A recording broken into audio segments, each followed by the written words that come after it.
तो आज हम एक ऐसी दुनिया में चल रहे हैं जहां जहां वाइकिंग्स का दबदबा है, जहां मतलब आपकी पहचानी इस बात से बनती है कि आप कितने बड़े योद्धा हैं। और आपकी ताकत? आपकी ताकत इस बात से नापी जाती है कि आप कितने खूंखार ड्रैगन को अपने काबू में कर सकते हैं।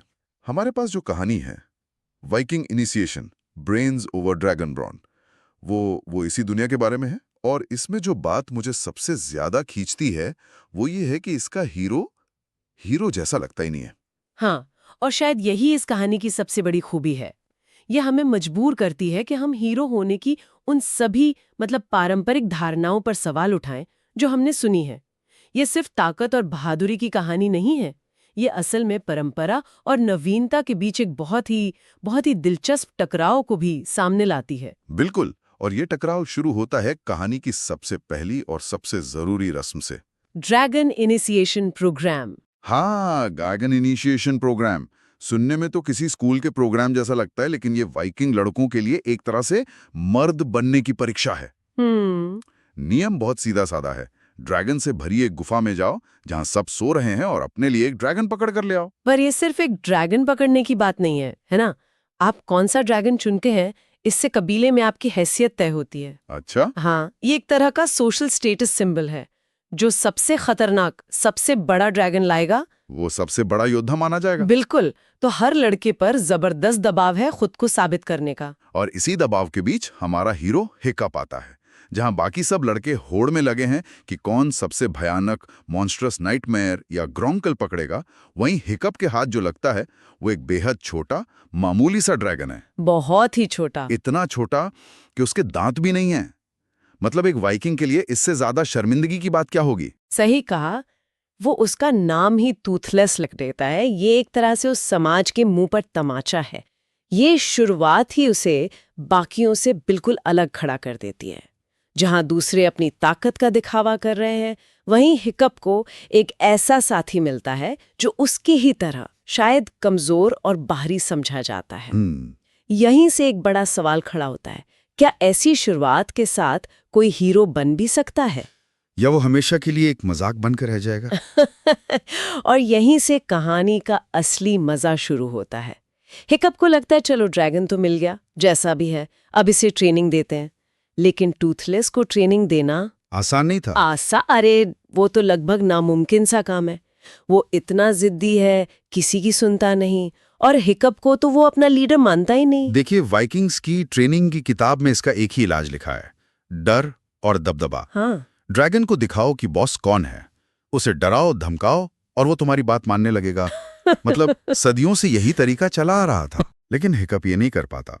उसके अंदर से एक आवाज आती है कि ये तरीका गलत है, ये क्रूर है।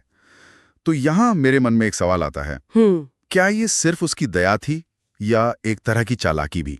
क्या हिकअप को अंदर ही अंदर पता था कि पारंपरिक तरीके उसके और टूथलेस जैसे ड्रैगन के लिए काम नहीं करेंगे? तो उसने एक नई रणनीति अपनाई जो दिखने में दयालु थी पर थी बहुत प्रैक्टिकल। ये बहुत दिलचस्प सवाल है, और मुझे लगता है कि ये दोनों का मिश्रण है। हिकअप स्वाभाविक रूप से दयालु है, लेकिन वो बेवकूफ नहीं है। सही। वो देख सकता था कि डर का तरीका काम नहीं कर रहा, तो उसने कुछ ऐसा किया जो किसी वाइकिंग ने कभी सोचा भी नहीं था। उसने ड्रैगन को समझने की कोशिश की। समझने की। हाँ, उसने उसकी भाषा, उसके व्यवहार, उसके डर को पढ़ना शुरू किया। ये सिर्फ ट्रेनिंग नहीं थी, ये एक रिश्ता बनाने की कोशिश थी। मतलब जहां बाकी वाइकिंग्स ड्रैगन्स को सिर्फ एक हथियार या जानवर की तरह देखते थे, हिकअप उसे एक साथी, एक दोस्त की तरह देख रहा था। बिल्कुल। और अगर हम इसे बड़े पैमाने पर देखें तो हिकअप सिर्फ एक जानवर को नहीं, बल्कि अपनी पूरी संस्कृति की बुनियाद को चुनौती दे रहा था। कैसे? उसकी संस्कृति कहती थी प्रकृति पर विजय पाओ, उसे अपने अधीन करो। हिकअप का तरीका कह रहा था नहीं, प्रकृति को समझो, उसके साथ तालमेल बिठाओ। ये सोच का एक जबरदस्त फेरबदल था। जाहिर है इस फेरबदल के लिए उसे बहुत कुछ सुनना पड़ा होगा। सोर्स मटेरियल बताता है कि उसके अपने लोग, यहां तक कि उसका पिता भी उसका मजाक उड़ाते थे। हाँ, उसे कमजोर समझा जाता था क्योंकि वो वाइकिंग मर्दानगी के पैमाने पर खरा नहीं उतरता था। हाँ, और यही किसी भी इनोवेटर या सुधारक की सबसे बड़ी चुनौती होती है। जब आप स्थापित तरीकों पर सवाल उठाते हैं तो लोग आपको सबसे पहले शक की निगाह से देखते हैं। लेकिन हिकअप डटा रहा। उसने टूथलेस के साथ धैर्य से काम लिया और धीरे धीरे उस धैर्य का असर दिखने लगा। अच्छा। टूथलेस का बर्ताव बदलने लगा, वो हिकअप पर भरोसा करने लगा। उन दोनों के बीच डर का नहीं बल्कि आपसी सम्मान और दोस्ती का एक रिश्ता बन गया। एक ऐसा कनेक्शन जिसे कोई और वाइकिंग समझ ही नहीं सकता था। ठीक है, तो एक तरफ हिकअप और टूथलेस की दोस्ती गहरी हो रही है, लेकिन कहानी में एक बड़ा मोड़ तब आता है जब ये शांति भंग हो जाती है। ग्रीन डेथ नाम का एक विशाल प्राचीन ड्रैगन जाग जाता है। ओह। और जब मैं विशाल कह रहा हूं तो इसका मतलब है पहाड़ जितना विशाल। ग्रीन डेथ सिर्फ एक बड़ा ड्रैगन नहीं है, वो एक तरह से प्रकृति का प्रलय है। वो इतना बड़ा और शक्तिशाली है कि वाइकिंग्स की पूरी सेना, उनके सारे हथियार, उनकी सारी बहादुरी, सब बेकार, सब उसके सामने खिलौनों जैसी लगती है। ये वो पल है जहां वाइकिंग्स को पहली बार एहसास होता है कि सिर्फ शारीरिक बल हमेशा काफी नहीं होता। वो अपनी नावों और हथियारों से उस पर हमला करने की कोशिश करते हैं, लेकिन वो उन्हें एक ही झटके में तबाह कर देता है। हर तरफ मायूसी छा जाती है, उन्हें लगता है कि अब उनका अंत निश्चित है।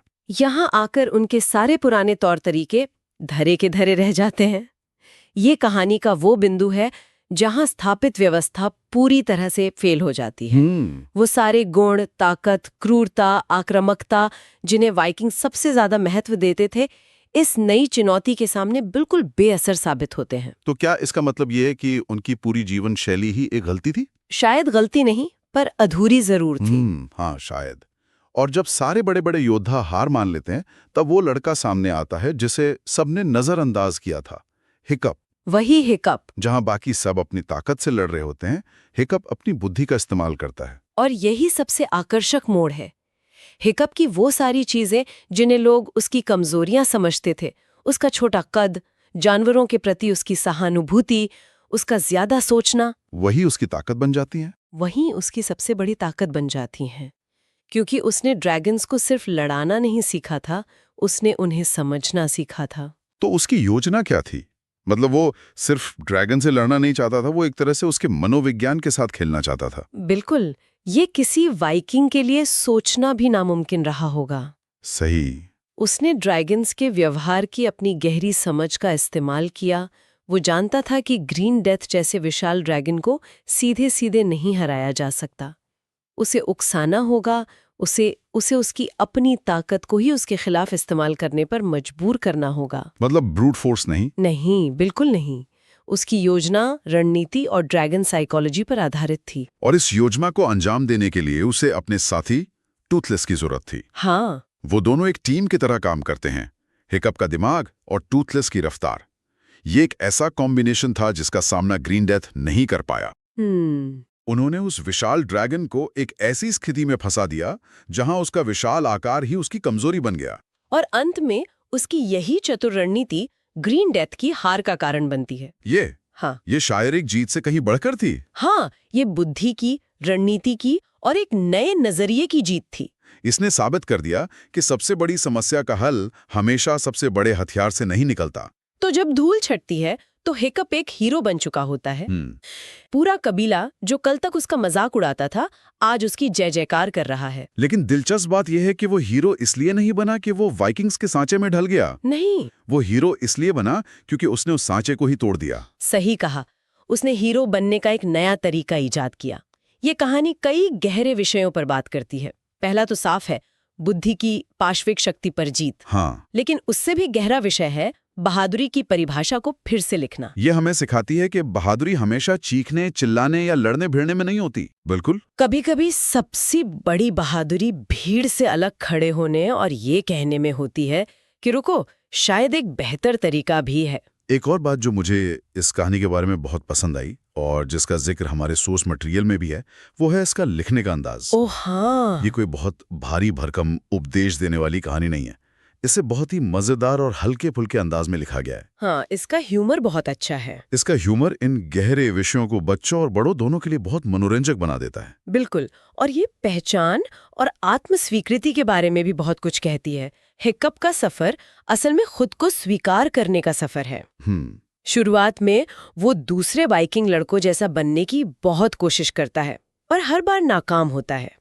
उसकी जीत तब होती है जब वो इस बात को स्वीकार कर लेता है कि वो अलग है। और और फिर अपनी उसी भिन्नता को अपनी सबसे बड़ी ताकत बना लेता है। मतलब जिसे समाज उसकी कमी समझ रहा था, असल में वही उसकी खूबी थी। जहां दूसरे लोग सिर्फ हथौड़े और कुल्हाड़ी देख रहे थे, वहीं हिकअप ने कनेक्शन और समझ को अपना हथियार बनाया, और अंत में उसी हथियार ने सबको बचाया। हाँ, पर मैं कहूंगी कि ये सिर्फ दिमाग बनाम ताकत से भी ज्यादा कुछ है। अच्छा? ये अनुकूलन यानी एडेप्टेशन के बारे में है। वाइकिंग समाज कठोर और अपरिवर्तनशील था।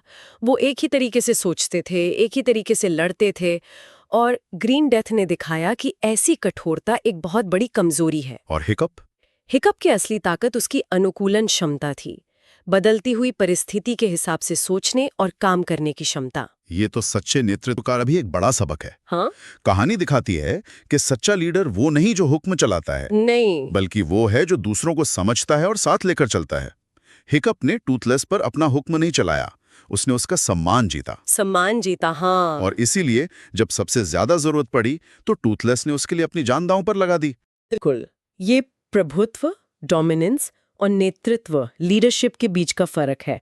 वाइकिंग्स प्रभुत्व में विश्वास रखते थे। हिकअप ने नेतृत्व का एक नया मॉडल पेश किया जो समझ और आपसी विश्वास पर आधारित था। तो हिकअप और टूथलेस की ये कहानी हमें दिखाती है कि सच्ची ताकत अक्सर उन जगहों से आती है जहां हम कम से कम उम्मीद करते हैं। बुद्धि से, सहानुभूति से, और सबसे जरूरी, भीड़ से अलग होने के साहस से। दुनिया को बदलने के लिए आपको सबसे बड़ा या सबसे मजबूत होने की जरूरत नहीं है, बस एक अलग नजरिए की जरूरत है। सही। और ये कहानी जाते जाते एक विचार छोड़ जाती है।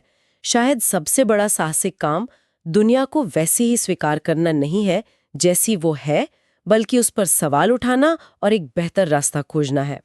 ये सोचने वाली बात है कि हमारी अपनी दुनिया में, हमारे समाज में कौन से ऐसे स्थापित नियम या परंपराएं हैं जिन्हें हम सिर्फ इसलिए मान रहे हैं क्योंकि वो हमेशा से चली आ रही हैं। और क्या उन्हें चुनौती दी जा सकती है? हाँ, क्या उन्हें भी हिकअप की तरह एक नए, ज्यादा दयालु और समझदार नजरिए से चुनौती दी जा सकती है?